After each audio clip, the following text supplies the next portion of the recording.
Sa pool sa video, ang pagsalpok ng isang 63 anyos na siklista sa kasalubong po nitong kotse sa pababa at pakurbang kalsada sa Barangay Gitnang Bayan 1, dito sa San Mateo, Rizal, umaga nitong Sabado.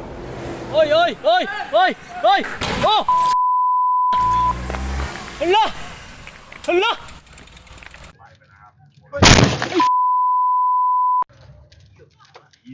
Woo! Nako, tulungan natin. Teka. Nako. Ayan o, yung nabunggo dito. Ang bilis daw kanina? Oh, tulin. Tingnan nyo yung impact doon sa kotse. Oh. Ayan o. Preno, no? Wala. Dire-diretso, ang bilis niya talaga. Sa lakas ng impact, nabasag ang salamin. Nagkayupi-yupi at nagasgas naman ang pintuan ng driver's seat. Nasira rin ang side mirror ng sasakyan. Kwento ng 42 anyos na driver, Talagang nagulat na po talaga ako nung part na pasalpok na siya kasi paakyat ako ng Timberland kasi doon kasi yung work ko. So, yung part na yun sobrang tarik niya. So, nung paakyat ako, nakita ko yung kalsada na wala nang bukasalubong.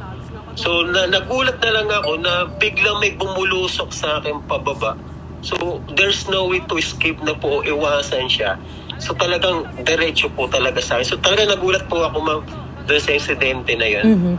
Yung pagkakataon na yun, paalis na sana kami, pauwi na sana kami. Nakasalpak na nga yung cellphone ko dun sa, sa bike ko.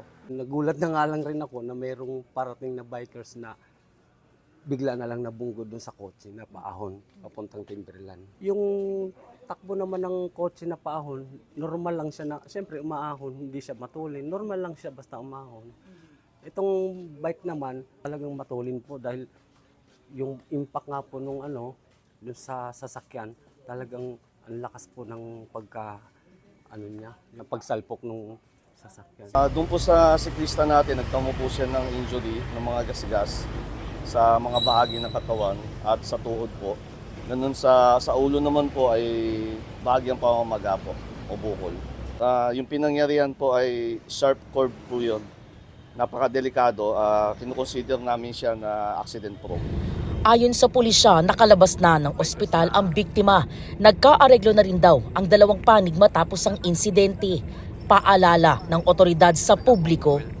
Bukod po ma'am sa dapat na laging nakakondisyon yung mga bike, dapat po talaga inaalam po nila yung mga ruta na dadaanan nila. Kapag sa mga accident prone na kalsada, dapat to hindi mabilis ang andar. Yung kayang-kayang prenuhan, tama lang para makahinto po, makaiwas sa aksidente. Mula po rito sa San Mateo, Rizal, EJ Gomez para sa GMA Integrated News.